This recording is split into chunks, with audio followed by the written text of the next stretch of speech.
Hey everyone, welcome to another deep dive. Today we are going to be tackling biohacking for longevity. Okay. So we've got a really interesting mix of sources for this one. We've got some Yeah. recent news articles, some pieces from the scientific community, and even a peek into this pretty hardcore personal experiment, Yeah. all with the goal of like giving you the need-to-know info on this whole biohacking thing. So Right.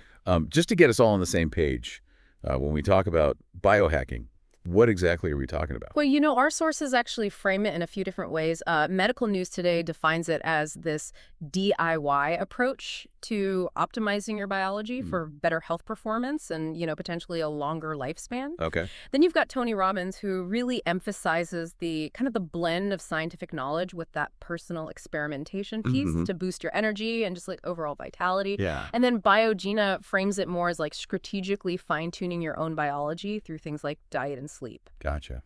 So yeah, a few different angles there. Okay, so whether you're like deep in the science of this or just kind of curious about all the hype, Yeah. we're aiming to keep this accessible Right.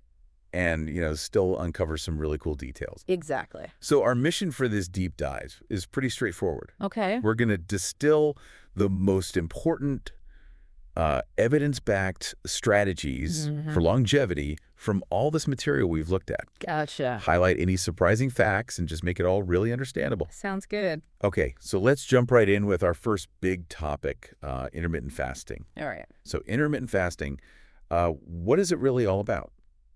Well, at its core, it's actually pretty simple. Okay, It's all about cycling between periods when you eat right. and periods when you don't. All right.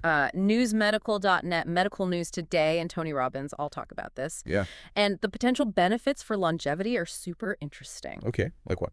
So newsmedical.net points out that it can trigger autophagy. Autophagy. Yeah, think of it like your body's internal recycling program. So it clears out damaged cellular components, which is like key in slowing down aging. Gotcha. It can also reduce oxidative stress and improve your insulin sensitivity. Okay, so it's like cleaning house and Yeah. making things run more efficient. Unlike. Okay, cool. Yeah. And Medical News Today adds that it can help with weight management, reducing diabetes risk, and supporting a healthier heart. So it's hitting a lot of the big ones. It really is. Okay. And Tony Robbins also mentions potential increases in growth hormone levels and even further improvements in insulin sensitivity. So like a double whammy on that front. Pretty much. Wow. Okay. And then here's where it gets really interesting. Right. Newsmedical.net talks about this thing called a metabolic switch. Metabolic switch. Right. Ugh. So it's like your body has these two main fuel sources, sugar, which Yeah. is glucose, and then fat, which are ketones. Okay. And when you fast, you basically run out of that sugar, Huh? and your body starts burning fat and producing ketones. And this shift to using ketones has been linked to better mitochondrial function. Okay, those are like the powerhouses of our cells, right? Exactly, the energy factories. Right, yeah. And it's also been linked to reduced inflammation. So it's like switching fuel sources for our bodies. Yeah, and it seems to have some pretty cool downstream effects. Interesting. Yeah, and the impact may even go further than that. Oh, really? How so? Well, newsmedical.net suggests that intermittent fasting could actually influence your gut microbiota, Oh, wow. which is that like massive community of bacteria in your digestive system. Right, right. And that plays a role in like everything from your immune response to your mood. Yeah, huge implications there. It is, and there's also emerging research suggesting that it could affect gene expression related to longevity, Okay. specifically by activating sirtuins. Sirtuins. Yeah, these are often called longevity genes. Longevity genes. Okay. And they're involved in things like DNA repair and cellular energy regulation. So like the essential maintenance crew keeping things running smoothly. Pretty much. And intermittent fasting seems to be a potent trigger for these activities. Wow. Okay, so it's not just about like skipping a meal here and there. Right. It's really tapping into some deep biological processes. Right. Oh. Okay, so for anyone out there thinking about giving this a try, Yeah. Tony Robbins actually highlights this method called the 16-8 method as a pretty accessible way to start. 16-8. Okay. Yeah, so basically you can fine your eating to an 8-hour window Okay. each day and then fast for the remaining 16. Gotcha. So pretty straightforward in theory. Right. But, and this is crucial, newsmedical.net really emphasizes that this isn't for everyone. Okay. Yeah, that makes sense. So if you're pregnant or have certain metabolic conditions or a history of eating disorders, it's super important to talk to a doctor before making any changes. Yeah, absolute safety first. Always. Okay, so personalization is key. Absolutely. Your individual genetic makeup, your lifestyle, any existing health conditions, Yeah. all of that needs to be taken into account. Gotcha. So it's not a one-size-fits-all kind of thing. Exactly. Okay, well, let's move on to another area that's getting a lot of attention, cold exposure therapy. All right, prepare for its show. Right. We're talking about things like ice baths and cryotherapy. Okay. Newsmedical.net, Tony Robbins, and Biogina all mention these. Okay, so what's the idea behind this? Like, why subject yourself to the cold? Well, newsmedical.net introduces this concept called hormesis. Hormesis. Okay. Yeah, think of it like what doesn't kill you makes you stronger. Okay. So just like lifting weights makes your muscles grow. Right. Small doses of stressors like brief exposure to cold can actually trigger beneficial adaptations in your body. Gotcha. So it's like challenging your body to adapt and become more resilient. Exactly. And they also talk about the activation of brown adipose tissue, or BAT. BEAT. Right. So unlike white fat, which stores energy, BAT burns energy to generate heat, Interesting. which can actually give your metabolism a boost. So like turning your body into a fat-burning furnace. Kinda, yeah. It's pretty cool. Okay, so what are some of the potential benefits of this cold exposure? Well, newsmedical.net explains that it might help regulate your immune system, and it could help reduce inflammation throughout your body, Okay. including neuroinflammation, which is inflammation in the brain. Gotcha. And we know inflammation is linked to all sorts of bad things. It really is, and the same source also links cold exposure to increased norepinephrine levels. Norepinephrine. Yeah, it's a hormone that can positively impact your mood Okay. and sharpen your cognitive function. So like a brain boost. Pretty much. And some research even suggests potential cardiovascular benefits. Wow, so a lot of potential upsides. There really are, but just like with intermittent fasting, there's a big word of caution here. Okay, what's that? Newsmedical.net stresses that too much cold exposure can be harmful, Yeah, that makes sense. potentially leading to hypothermia or putting strain on your cardiovascular system. Right, especially if you have any underlying conditions. Exactly. So they recommend a gradual approach. Okay, so like baby steps. Right, maybe start with short bursts of cold water at the end of your shower before going for anything too intense. Gotcha. Yeah. And Tony Robbins actually personally uses cold exposure for recovery after strenuous activity. And he finds it incredibly invigorating. Okay, so like a wake-up call for the system. Pretty much. And Biogina adds an interesting perspective. Okay, it's that. They suggest combining cold exposure with sauna sessions. Oh, wow, hot and cold. Right. They say it could be particularly beneficial for detoxification and cardiovascular health. And they also point out that cryotherapy can be a more accessible alternative for some people. Okay, yeah, like if jumping into an ice bath is a little too much. Exactly. Okay, well, let's shift gears a bit and talk about how our genes and the nutrients we consume interact in this whole quest for longevity. Okay, sounds good. Which brings us to nutrigenomics. All right, so nutrigenomics, as outlined by newsmedical.net, Medical News Today, and The Naked Pharmacy is all about understanding this really intricate relationship between your genes, the food you eat, and your overall health. Okay, so like personalized nutrition based on your DNA. Exactly. And The Naked Pharmacy really emphasizes tailoring your diet to your unique genetic makeup. Gotcha. Yeah. And what's really interesting here is the research into specific compounds that have been studied for their potential to promote longevity. Okay, like what? So newsmedical.net mentions nicotinamide mononucleotide, or NM. NMN. Right. It's a precursor to NAD+, which is this crucial coenzyme Okay. that's vital for mitochondrial function and cellular repair. So like keeping those energy factories humming. Exactly. And NAD+ levels tend to decline as we age, so boosting them is a big focus in some biohacking strategies. Gotcha. They also discuss resveratrol. Resveratrol. Yeah, you find it in things like red wine and grapes. Okay. And it's been linked to activating those sirtuin longevity genes we talked about earlier. All right, so back to those maintenance crews. Exactly. And Inside Tracker actually gets pretty specific about resveratrol. Oh yeah, what do they say? They suggest a daily intake of 1,000 milligrams to potentially help lower blood glucose levels, improve insulin sensitivity, and reduce inflammation.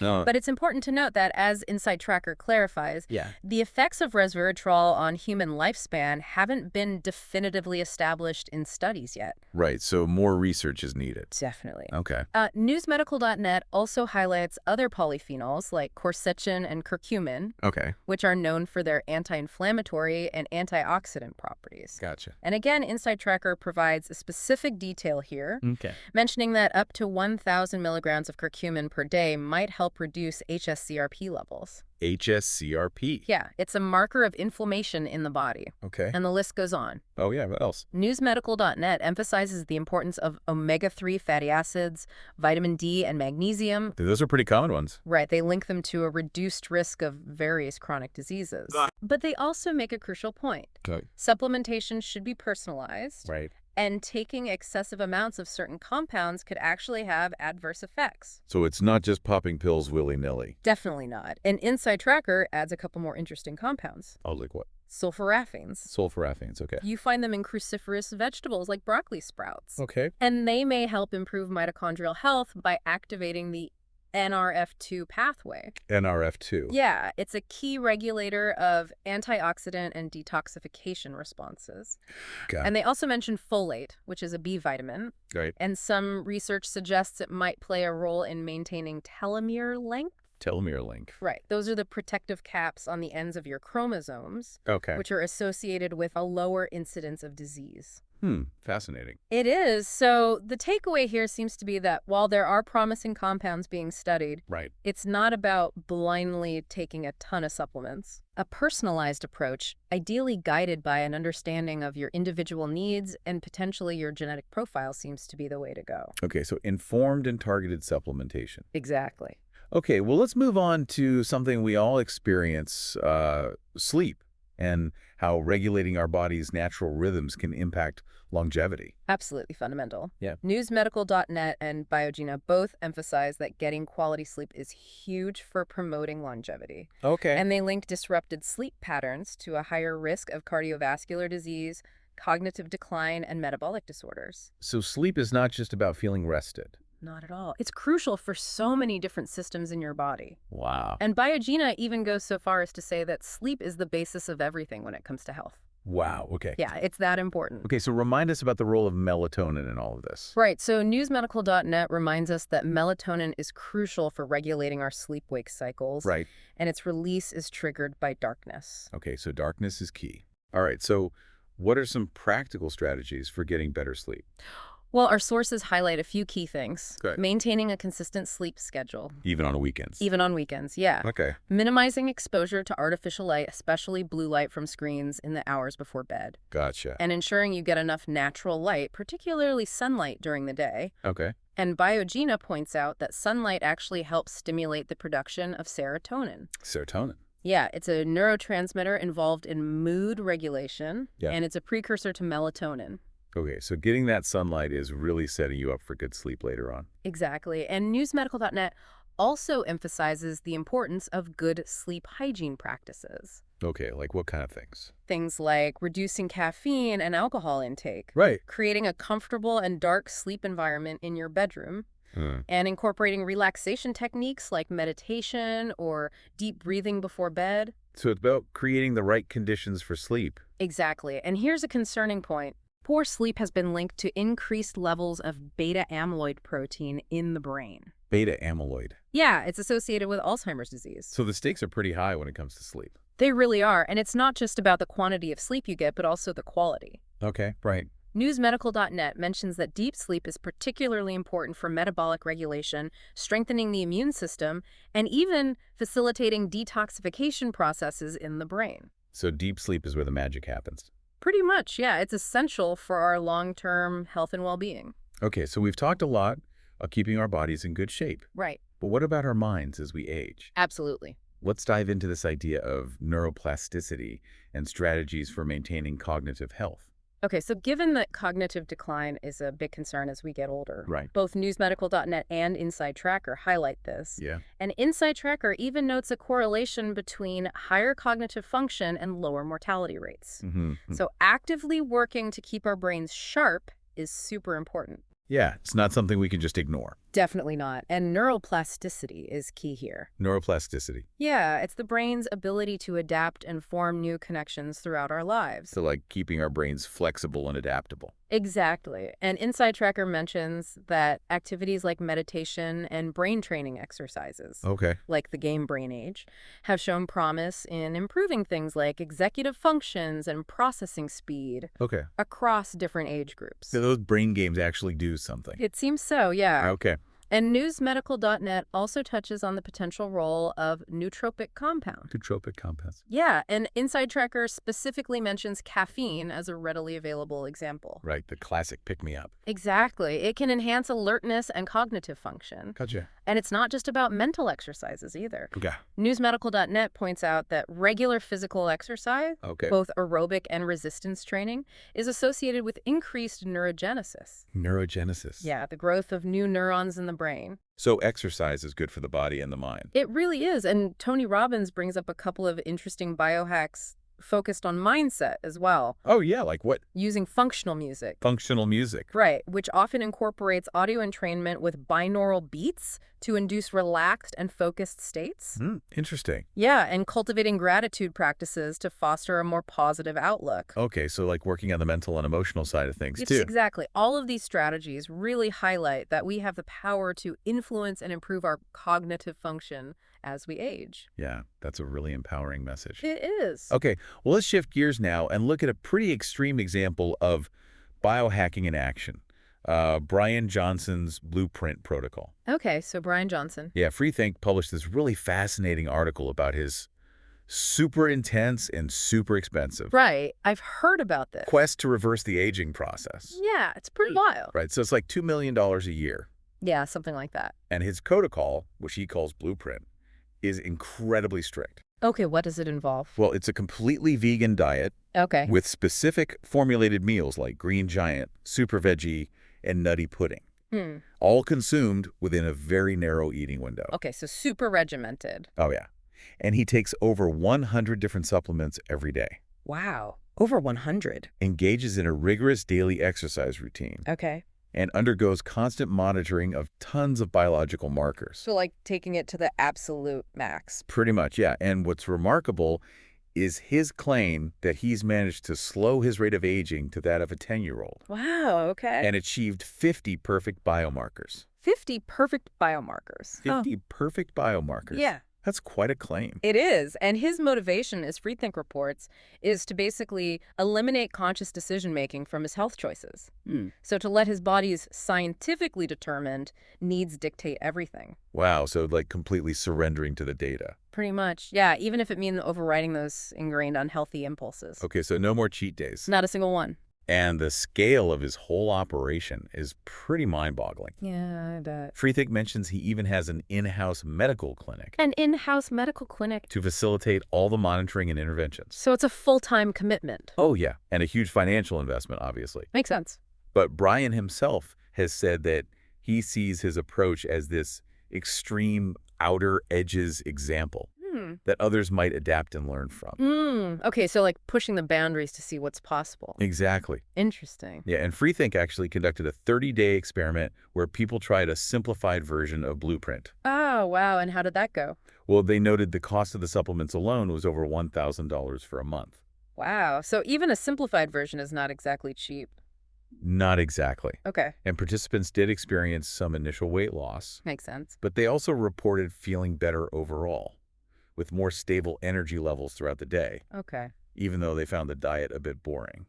So like sustainable, but not necessarily enjoyable. Pretty much. Okay, what about the objective measurements from the experiment? Oh, yeah, those were actually pretty remarkable. Okay, like what? They saw weight loss, a reduction in visceral fat, which is the fat around your organs, improved VO2 max, which is your body's ability to use oxygen during exercise, Okay. and better cholesterol and triglyceride levels.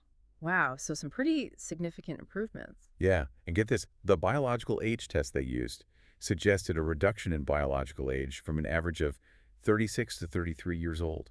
In just 30 days? Yeah. That's pretty incredible. It is. So even if we're not going to the extremes that Brian Johnson is, Right. the principles he's focusing on the diet, the exercise, the targeted interventions they do seem to have a big impact. Yeah, it's hard to argue with the results. Okay, so you definitely don't need a personal medical clinic to learn from his approach. Right. Okay, well, let's look at some more beginner-friendly biohacks. Okay. What does Tony Robbins suggest? So Tony really emphasizes those foundational lifestyle and dietary changes. Okay, Right. like what kind of things? Things like incorporating yoga and meditation for stress reduction, Right. adopting a healthy diet rich in whole, unprocessed foods, Okay. spending more time in nature to boost well-being, finding forms of exercise you actually enjoy and will stick with. That's key. It is prioritizing good sleep and considering targeted supplements to address specific needs. Okay. He also highlights the use of wearable technology Right. for tracking health metrics and setting reminders for healthy habits. So using tech to our advantage. Exactly. And for non-invasive therapies, he mentions cryotherapy, Right. red light therapy for potential skin and muscle benefits, Mm-hmm. compression therapy for recovery, and even OsteoStrong, which is a system designed to improve bone density. Okay, so a whole range of options there. It really are. And Biogena also offers a really practical, beginner-friendly daily routine, right? They do. Okay, what's that look like? So for the morning, they recommend starting with meditation, followed by exercise outdoors, ideally incorporating grounding, which is direct skin contact with the earth and exposure to sunlight. And they suggest finishing your morning routine with a cold shower. Okay, for that hormetic stress response. Exactly. Right. For midday, they propose postponing breakfast to implement that 16-8 intermittent fasting method. Okay. And in the afternoon or evening, they advocate for a dedicated hour for your health. Right. Ideally focusing on strength training, but also suggesting yoga or IHHT breathing exercises. IHHT. Yeah, intermittent hyperoxic training. Okay, so it's like a structured framework for incorporating these biohacks. Exactly, yeah. Okay, so as we wrap up this deep dive, it's clear that biohacking for longevity isn't all about futuristic implants or super complex procedures. Right, although those are definitely mentioned in some of our sources. Yeah. But it's largely about understanding and implementing evidence-based lifestyle changes. Right, things that many of us can actually do. Exactly. So what are the key takeaways here? Well, the core strategies that really stand out are intermittent fasting for its metabolic benefits, Right. regular cold exposure to build resilience and potentially reduce inflammation, a personalized approach to nutrition and strategic supplementation, Yeah. prioritizing high-quality sleep and aligning with our natural circadian rhythms, Right.